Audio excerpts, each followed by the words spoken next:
দর্শক, এই মুহূর্তে আপনাদেরকে সরাসরি যুক্ত করেছি রাজধানীর মানিক মিয়া এভিনিউ থেকে। আপনারা জানেন আজ বাদ জোহর এই মানিক মিয়া এভিনিউতেই শরীফ ওসমান হাদির জানাজা অনুষ্ঠিত হবে।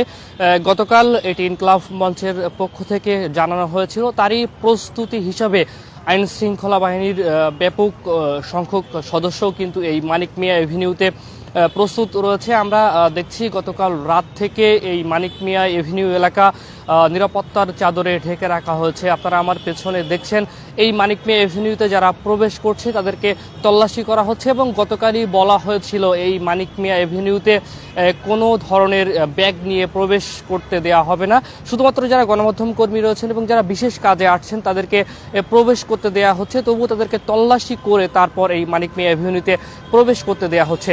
দর্শক, আপনাদেরকে একটু জানিয়ে রাখতে চাই, বেশ কিছুক্ষণ আগে শরীফ ওসমান হাদির যে মরদেহ রয়েছে সেটি ছিল হৃদরোগ ইনস্টিটিউটের যে হিমঘর রয়েছে সেখানে ছিল। তো সেখান থেকে তাকে ময়নাতদন্তের জন্য সেটি শহীদ সোহরাওয়ার্দী মেডিকেল কলেজের যে মর্গ রয়েছে সেখানে কিন্তু নিয়ে যাওয়া হয়েছে। তার ময়নাতদন্ত শেষে তাকে এই মানিক মিয়া এভিনিউতে নিয়ে আসা হবে এবং জোহরের পর এই মানিক মিয়া এভিনিউতে তার জানাজা সম্পন্ন হবে। আমরা যতটুকু জানতে পেরেছি এই মানিক মিয়া এভিনিউ থেকে ঢাকা ইউনিভার্সিটির যে কেন্দ্রীয় মসজিদ রয়েছে সেই কেন্দ্রীয় মসজিদ পর্যন্ত একটি কফিনবাহী মিছিলের ঘোষণা কিন্তু দিয়েছে। যদিও সেটি এখনো পর্যন্ত নিশ্চিত নয়, তবে গতকাল ইনকলাব মঞ্চের পক্ষ থেকে সেই ঘোষণাটি দেয়া হয়েছিল। দর্শক, আমি একটু মানিক মিয়া এভিনিউর পাশের যে চিত্রটি রয়েছে সেটি আপনাদেরকে একটু ঘুরে দেখানোর চেষ্টা করছি।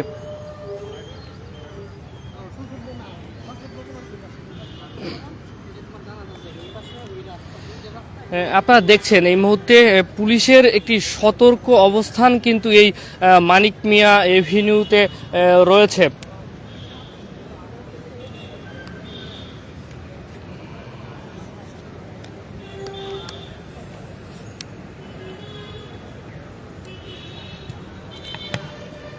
গতকালই ঘোষণা দেয়া হয়েছিল যে নিরাপত্তার সাথে যারা এই মানিক মিয়া এভিনিউ রাস্তাটি ব্যবহার করবেন তারা যাতে কোনো ধরনের ব্যাগ নিয়ে না আসে এবং এই মানিক মিয়া এভিনিউতে কিন্তু ড্রোন উড়ানো নিষেধ রয়েছে। সেক্ষেত্রে যারা এখানে আসছেন তাদের ব্যাগ নিয়ে আসলে তাদেরকে তল্লাশি করা হচ্ছে।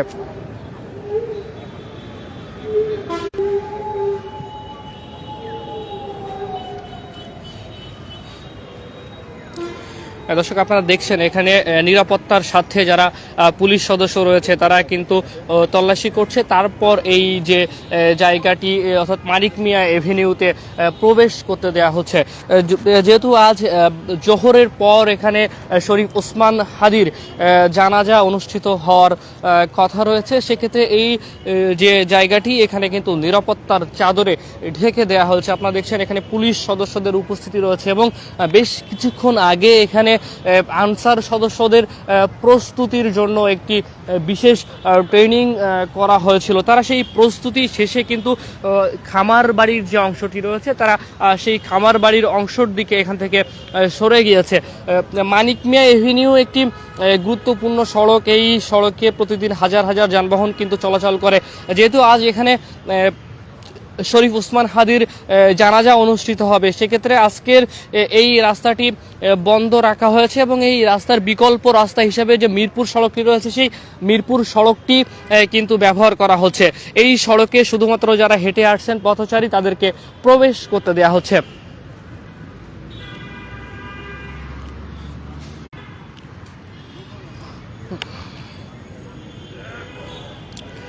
শরীফ ওসমান হাদির যারা অনুসারী রয়েছেন তারা বলছেন যে লক্ষাধিক মানুষ জমায়েত হবে আজ তার এই জানাজার নামাজে।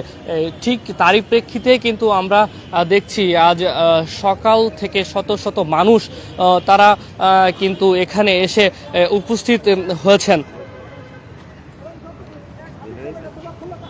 দর্শক, আপনারা দেখছেন এখানে নিরাপত্তার সাথে কিন্তু সবার ব্যাগ তল্লাশি করা হচ্ছে। সবাইকে তল্লাশি শেষে মানিক মিয়া এভিনিউর যে মূল যে সড়কটি রয়েছে সেই সড়কে প্রবেশ করতে দেওয়া হচ্ছে।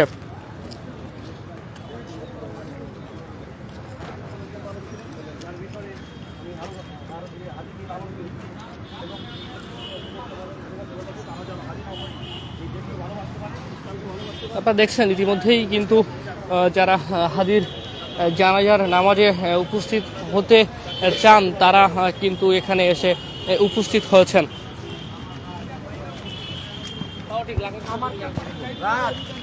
আপনি কোন জায়গা থেকে? আসসালামু আলাইকুম রহমতুল্লাহ। আমি আসছি টঙ্গী মোবাইল থেকে। হাদি ভাই হচ্ছে আমাদের বর্তমানে তরুণ সমাজ হচ্ছে আইকন। উনি হচ্ছে ভারত আধিপত্যবাদের সবসময় সে সংগ্রাম করে গেছে। আমরা হাদি ভাইয়ের জন্ম থেকে এখন পর্যন্ত যেসব আর কি তার সংগ্রাম, এই সংগ্রাম হচ্ছে তরুণের জন্য একটি অনুপ্রেরণা। তো আমার মনে হয় যে বর্তমানের যে যুবকগুলো আছে অবশ্যই হাদি ভাইকে ফলো করা উচিত। আর যেহেতু আমার সামনে জাতীয় সংসদ নির্বাচন, প্রত্যেকটি সংসদের প্রার্থীদের বলবো অবশ্যই আপনারা আম মানুষের ভিতরে কথাটা চিন্তা ভাবনা করবেন যে কিভাবে দেশকে মানুষের চিন্তা ভাবনা করে দেশকে সামনের দিকে আগে নেওয়া যায়, যে চিন্তাটা ছিল আমাদের হাদি ভাইয়ের মাধ্যমে। অবশ্যই আমরা চাইবো যে দেশ কীভাবে সামনের দিকে আগে যায়, যে দলই ক্ষমতায় আসুক। আমাদের কথা হলো আপনারা মানুষের পালস বুঝেন, মানুষের পালস বুঝে রাজনীতি করেন। আসসালামু আলাইকুম। আপনি কোন জায়গা থেকে? আমি বরিশাল পটুয়াখালী থেকে আসছি। আমি আমাদের প্রাণপ্রিয় নেতা হাদি, আমাদের সন্তান গুলিবিদ্ধ হইয়া গেছে শুক্রবার, গুলিবিদ্ধ হইয়া 12 তারিখে ডিসেম্বরের আসিল ইয়াতে সিঙ্গাপুর। ওইখান থেকে কালকে চলে আসছে। আমরা আমাদের সন্তানের জন্য এই 20 কোটি মানুষের কাছে প্রাণপ্রিয় একজন সাহসী, দুঃসাহসী, এইরকম সাহসী একজন ছেলে নেতা, অল্প বয়সে জেনারেল ছাত্র বয়স, আল্লাহ পাক যেন তাকে জান্নাতবাসী করে, সবাই যেন তার জন্য দোয়া করে। এই আমাদের হাদি সন্তানকে আল্লাহ যেন মাফ করে দেয় এবং তাকে শহীদ আল্লাহ পাক তার মতন দুঃসাহসী একজন ছেলে, সৎ কথা বলতে যা গুলিবিদ্ধ হয়েছে এই বাংলার বুকে, এরকম ছেলে দুই একটা আমি মনে করি এই ছাত্র সমাজ আরও সামনের দিকে এগিয়ে যাবে। এই বলে আমি শেষ করছি। আসসালামু আলাইকুম রহমতুল্লাহ। দর্শক, আপনারা শুনছিলেন শরীফ ওসমান হাদির একজন অনুসারী। তিনি কিন্তু বরিশাল থেকে এসেছেন। যেহেতু ওসমান হাদির জন্মস্থান বরিশালে, তিনি কিন্তু কথা বলতে হয়ে যাচ্ছিলেন। তিনি বলছিলেন যে যুব সমাজের আইকন এই শরীফ ওসমান হাদি। দর্শক, আপনারা দেখছেন যদিও তার জানাজার নামাজ বাদ জোহর অনুষ্ঠিত হবে, কিন্তু ইতিমধ্যেই কিন্তু যারা জানাজার নামাজে অংশ নিতে চান হাজার হাজার মানুষ, তারা কিন্তু এই মানিক মিয়া এভিনিউতে এসেছেন। যদিও আমি যে জায়গাটি রয়েছে এইটি একেবারেই প্রবেশদ্বার, মূল যে জানাজার যে অংশ এখান থেকে এখনো বেশ কিছু দূর দূরে, এবং সেখানেই মূলত মানুষের জমায়েত এগুলো রয়েছে। আমরা দেখছি এখান থেকে যারা জানাজার নামাজে অংশ নিতে চান তারা কিন্তু প্রবেশ করছেন। এই মানিক মিয়া এভিনিউতে নিরাপত্তার জোরদার করা হয়েছে। গতকালই বলা হয়েছিল কোনো ধরনের ব্যাগ নিয়ে এই মানিক মিয়া এভিনিউতে প্রবেশ করা যাবে না। যদিও প্রবেশ করতে দিচ্ছে, তল্লাশি করার পরে তারপর নির্দিষ্ট কারণ দেখিয়ে মানিক মিয়া এভিনিউতে প্রবেশ করতে দিচ্ছে। দর্শক, আপনাদেরকে একটু জানিয়ে রাখতে চাই, আজ সকালেই হৃদরোগ ইনস্টিটিউটের যে হিমঘর রয়েছে সেই হিমঘর থেকে শরীফ ওসমান হাদির মরদেহ শহীদ সোহরাওয়ার্দী মেডিকেলে নেওয়া হয়েছে। সেখানে তার ময়নাতদন্ত করা হবে। তারপর এই মানিক মিয়া এভিনিউ অর্থাৎ সংসদের যে দক্ষিণ প্লাজা রয়েছে, সেই দক্ষিণ প্লাজায় তার জানাজার নামাজ অনুষ্ঠিত হবে। আমার সামনে দেখছি একটি মিছিল নিয়ে আসছে এখান থেকে বেশ কিছু, সেই মিছিলের শব্দটি এখান থেকে শুনতে পাচ্ছি, আপনাদেরকে দেখাতে পারছি না। আমি আপনাদেরকে একটু দেখানোর চেষ্টা করব।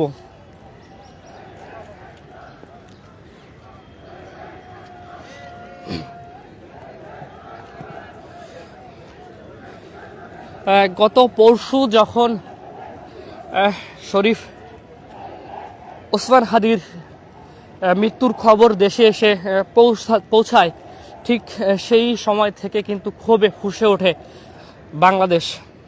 আমরা দেখেছি গতকাল সারাদিনও শাহবাগ চত্বরে হাজার হাজার মানুষ অবস্থান নিয়েছিল। তারা দাবি করেছেন শাহবাগ চত্বরকে যাতে হাদি চত্বর হিসেবে ঘোষণা দেয়া হয়, এবং কয়েকটি সংগঠনের পক্ষ থেকে দাবি করা হয়েছিল বিদ্রোহী কবি কাজী নজরুল ইসলামের পাশে তারা শরীফ ওসমান হাদিকে সমাহিত করতে চান। তারই প্রেক্ষিতে হয়তোবা পরিবারের চাওয়াই সেখানেই তাকে দাফন করা হবে বলে শেষ খবর পাওয়া পর্যন্ত আমরা এটাই জানি যে বিদ্রোহী কবি কাজী নজরুল ইসলামের পাশেই তাকে সমাহিত করা হবে। এর আগে শরীফ ওসমান হাদির বোন জামাই তিনি গণমাধ্যমকে জানিয়েছিলেন যে তার শেষ ইচ্ছে ছিল তার বাবার পাশে তাকে যাতে দাফন করা হয়।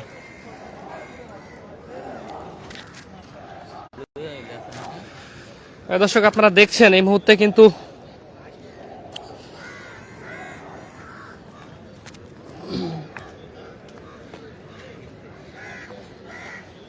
মানুষের ব্যাপক উপস্থিতি রয়েছে এই মানিক মিয়া এভিনিউতে।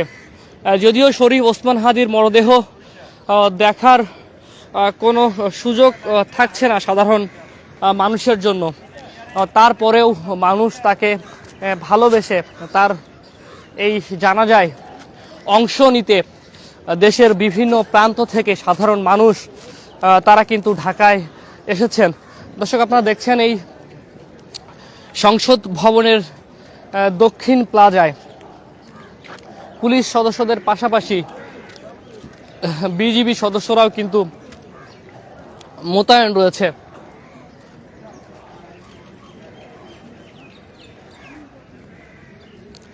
এই মুহূর্তে নিরাপত্তার চাদরে ঢেকে রাখা হয়েছে এই সংসদ ভবনের দক্ষিণ প্লাজা।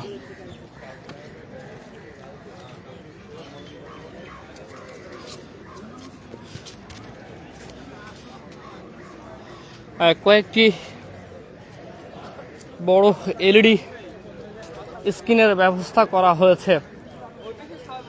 উজুর যেহেতু জানাজার নামাজ অনুষ্ঠিত হবে, উজু করার জন্যও কিন্তু এখানে উজুর ব্যবস্থা করা হয়েছে। আপনারা দেখছেন উজু করার জন্য অস্থায়ী ট্যাব বসানো হয়েছে এই সংসদ ভবনের দক্ষিণ প্লাজায়।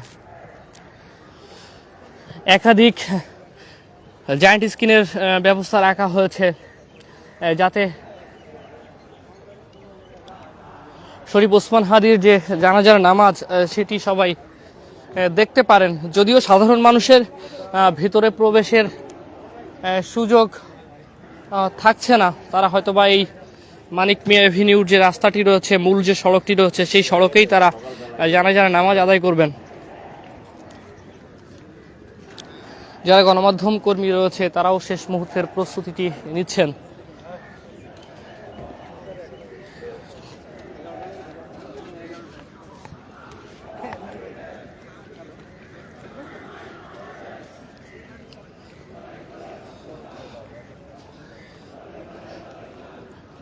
বড় ধরনের প্রস্তুতি নেওয়া হয়েছে এই জানাজার নামাজকে ঘিরে। এখানে কয়েক স্তরের নিরাপত্তা ব্যবস্থা আমরা দেখছি।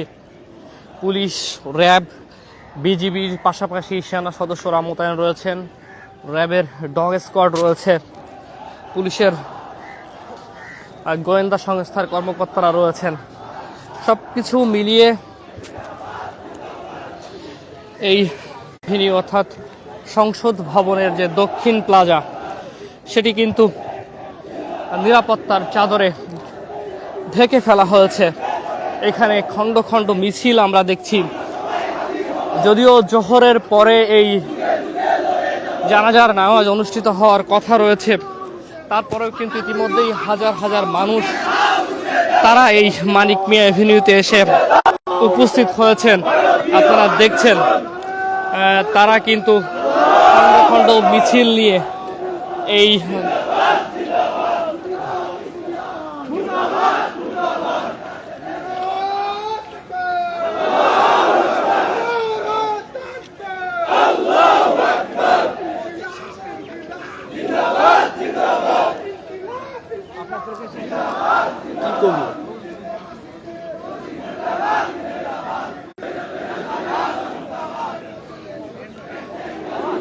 দর্শক আপনারা দেখছেন এই মুহূর্তে কিন্তু মানিক মিয়া এভিনিউর সামনে খণ্ড খণ্ড মিছিল নিয়ে যারা নামাজে অংশ নিতে চান তারা এসে উপস্থিত হয়েছেন এবং স্লোগান দিচ্ছেন।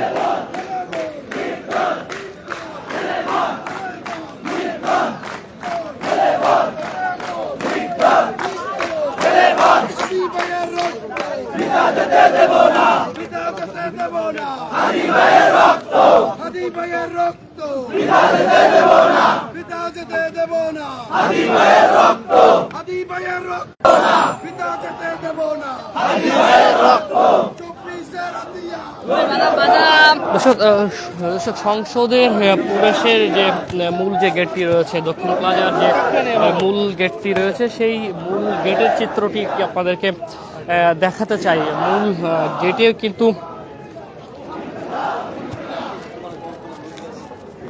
কেমন আছেন ভাই?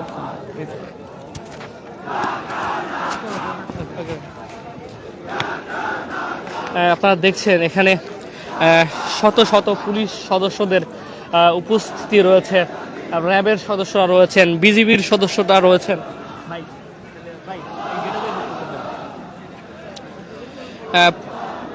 র্যাব এবং পুলিশের সদস্যরাও কিন্তু এখানে রয়েছেন। এই প্রবেশদ্বারের নিরাপত্তা ব্যবস্থা জোরদার করা হয়েছে। সেনা সদস্যরা কিন্তু এই প্রবেশ দ্বারে রয়েছেন।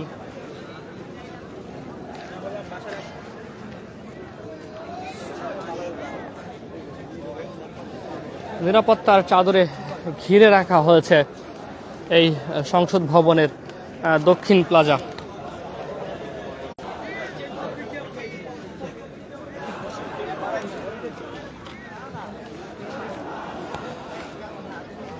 দর্শক, সবকিছু মিলিয়ে এই ছিল আমার কাছে সংসদ ভবনের দক্ষিণ প্লাজা মানিক মিয়া থেকে সবশেষ পরিস্থিতি। পরবর্তীতে জানাজার আপডেট নিয়ে আপনাদের সাথে যুক্ত হব, ততক্ষণে আমাদের সাথেই থাকবেন।